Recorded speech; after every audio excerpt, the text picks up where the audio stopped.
Assalamualaikum warahmatullahi wabarakatuh.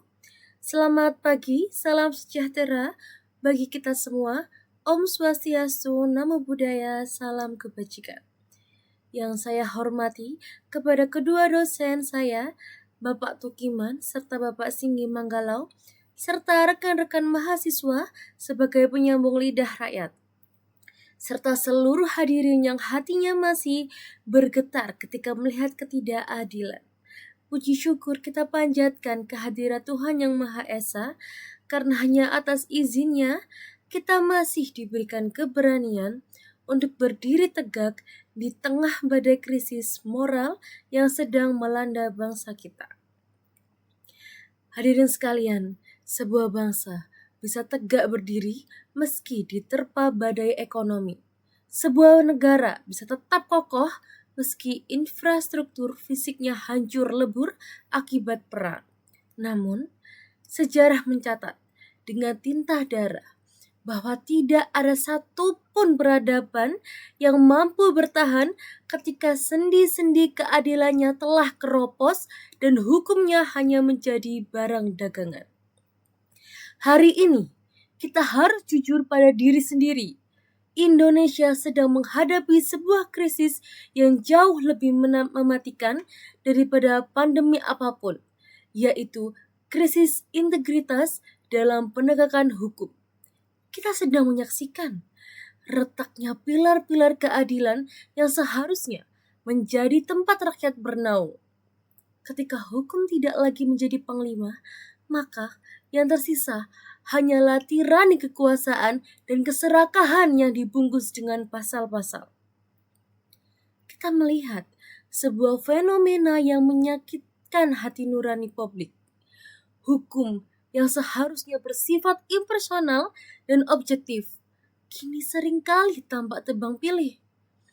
Urusan publik kita disandra oleh kenyataan pahit bahwa hukum seolah-olah hanya tajam kepada rakyat kecil yang tak berdaya, namun tumpul dan lentur di hadapan mereka yang memiliki kuasa dan harta.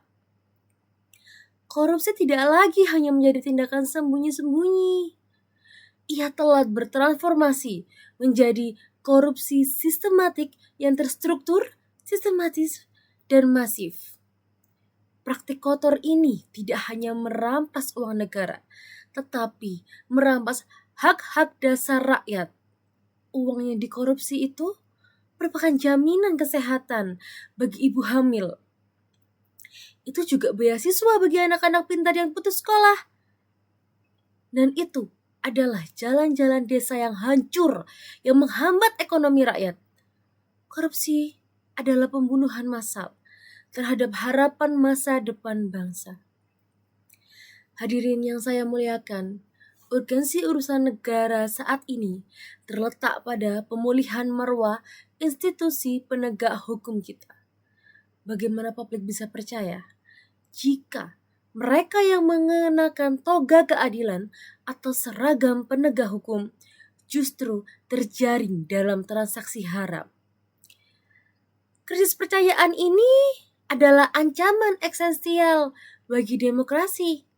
Jika rakyat sudah tidak percaya lagi pada hukum, maka mereka akan mencari keadilannya sendiri di jalanan.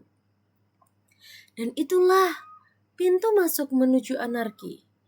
Lebih jauh lagi, kita menghadapi tantangan erosi pada etika publik.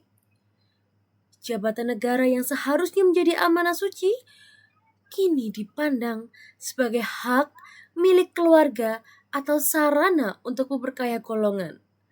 Politik dinasti yang dipaksakan dan nepotisme yang dilegalkan adalah bentuk korupsi terhadap nilai-nilai meritokrasi. Kita sedang mempertaruhkan integritas bangsa ini di atas altar ambisi kekuasaan sesaat. Kita tidak hanya boleh meratap, kita butuh langkah radikal untuk mengembalikan Indonesia sebagai Richard, bukan Maschard. Sebagai negara hukum, bukan negara kekuasaan. Lembaga penegak hukum dan anti korupsi harus dikembalikan kedaulatannya. Mereka tidak boleh menjadi alat politik untuk memukul lawan atau melindungi kawan. Teman-teman, setiap rupiah uang negara dan setiap keputusan hukum harus dapat diakses dan diawasi oleh publik.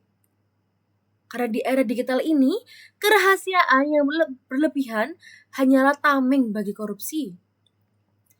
Negara harus memiliki keberanian untuk memotong tangan-tangan kotor di dalam tubuh birokrasi dan yudikatif sendiri, membersihkan lantai dengan sapu yang bersih.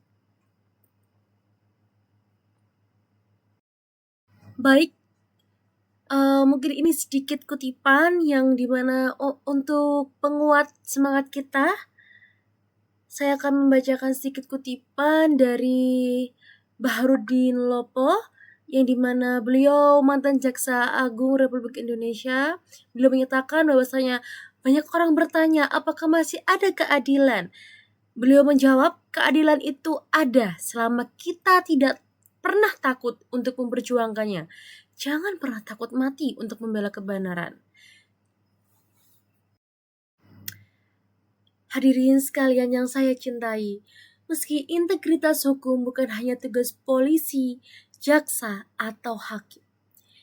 Ini adalah tugas setiap warga negara yang tidak ingin negaranya jatuh ke dalam jurang kegelapan.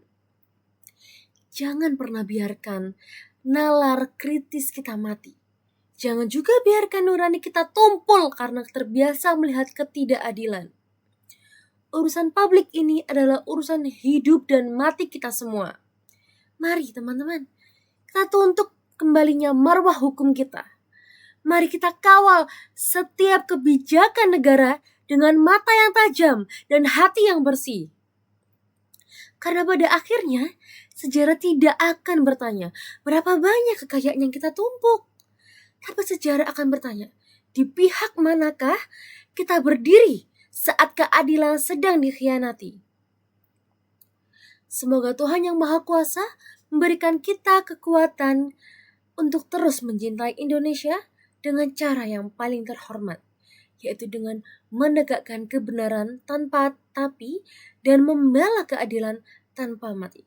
Terima kasih, salam perjuangan, merdeka!